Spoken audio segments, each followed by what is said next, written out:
Me llamo Amala Bisambra. Hace 2 horas me enteré de que mi tía Rania Musalam, la hermana de mi madre, murió en el Líbano. No sé en qué parte de mi cuerpo ubicar el dolor que siento. Me duelen los recuerdos que viajan por mi mente. Me duelen los pies por los caminos que ya no podré recorrer. Me duele el corazón que llora por los que se fueron.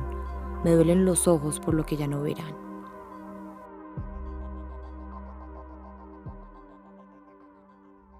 El título del libro, Los árabes en Colombia, del rechazo a la integración, esas dos palabras, rechazo e integración, son el punto de partida y el punto final, la meta final de la historia de los árabes. Ellos llegan a finales del siglo XIX y evidentemente tienen un rechazo no solamente de parte de la sociedad, sino muchas veces y muy marcado de parte de las políticas de inmigración del país, de las leyes, de la prensa.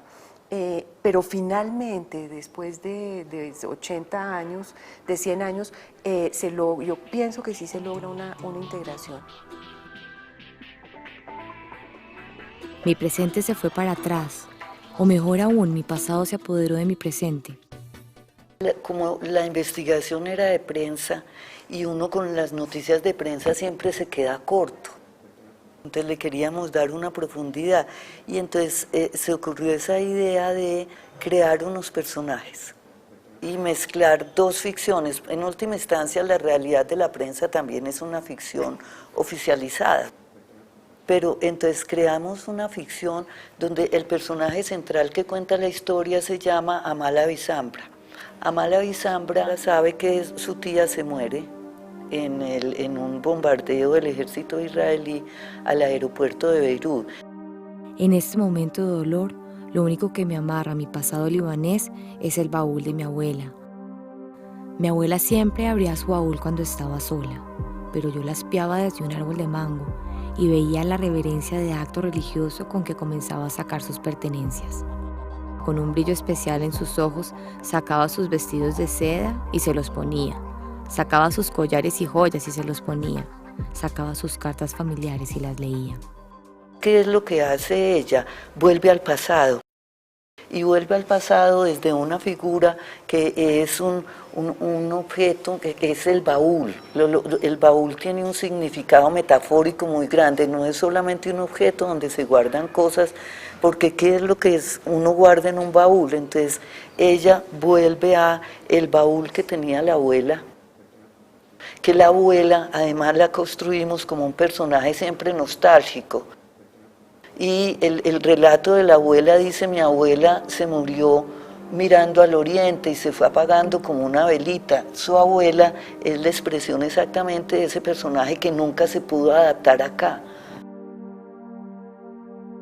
La reacción al libro pues fue interesante. Dentro de la colonia fue súper bien recibido, estaban muy complacidos, muy contentos, se reunían en familia a leer partes y se aparecían en alguno de los escritos que se transcribieron de la prensa, pues lo celebraban con más felicidad, digamos. O sea que dentro de la colonia, y yo creo que dentro del ambiente académico también cayó bien, porque el tema de las migraciones se ha estudiado mucho de manera general, pero ya específicamente por grupos, pues han estudiado los españoles, han sido estudiados los chinos del Valle, pero de los árabes no había un libro que pudiera resumir toda la historia de los árabes. De verdad creo que es el primero que lo hace. Hay muy buenos artículos de investigadores muy serios, pero son artículos de revistas científicas muy cortos, muy resumidos y que están basados no en una investigación tan seria esta que fueron 2 años acá en la Biblioteca Nacional y 3 en el Archivo General de la Nación estudiando las solicitudes de visa.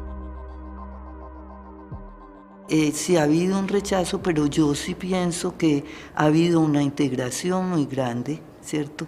Y que han aportado muchas cosas, no solamente pues a nivel del lenguaje, del español con las palabras árabes que trajeron, sino como decíamos nosotros a nivel de la arquitectura, a nivel del arte, por ejemplo, a nivel de la literatura, y metidos dentro de algo que se está reivindicando mucho en Colombia y es la diversidad que hay en el país.